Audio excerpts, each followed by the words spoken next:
शिवाला music present माँ दहला रिकॉर्डिंग स्टूडियो।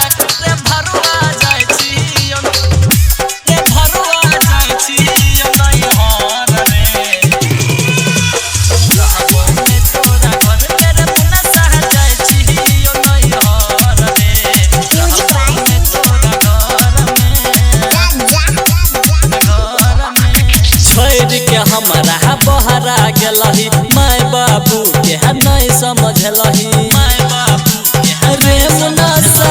भैर के हमारा बहरा गलही माय बाबू के नहीं समझली रोजे गजन करे चखत काल में रे मुनसा जाय छियो रे कोरिया जाय छियो रे मुनसा जाय छियो नहीं हर रे रहबो ने तोरा घर मेरे मुनसा जाय छियो नहीं हर रे रहबो ने तोरा घर में रहबो ने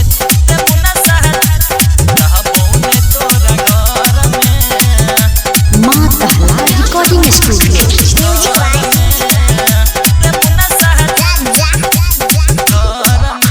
साल भर शादी के न भेल छोड़ के गलही बहार चढ़ल जवानी पानी भेल मिलन कोहना साल भर शादी के न भेल छोड़ के गलही बहार चढ़ल जवानी पानी भेल मिलन कोहना सुख जन हमारा कहियो न मिलत मजा मरे छी बहार में रे मुनसा जाय छियो रे कोरिया जाय छियो रे मुनसा जाय छियो नहीं हर रे रहबो ने तोरा घर मेरे भरुआ जाय छियो नहीं हर रे रहबो ने तोरा घर में रे भरुआ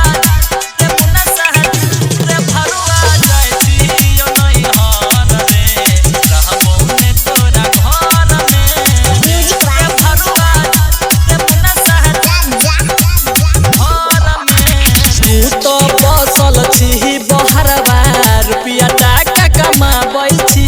बिरहिन के भेष में हम त रोज दिन गमाबै छी तू तो बसल छी बहरवा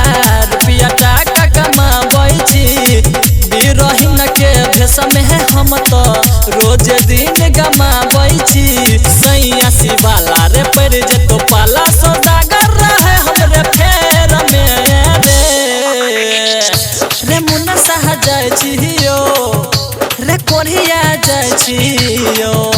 रे मुनसा जाय छियो नहीं हर रे रहबो ने तोरा घर मेरे मुनसा जाय छियो नहीं हर में रहबो ने तोरा घर माँ में दहला रिकॉर्डिंग स्टूडियो, किसान चौक, सुपौल।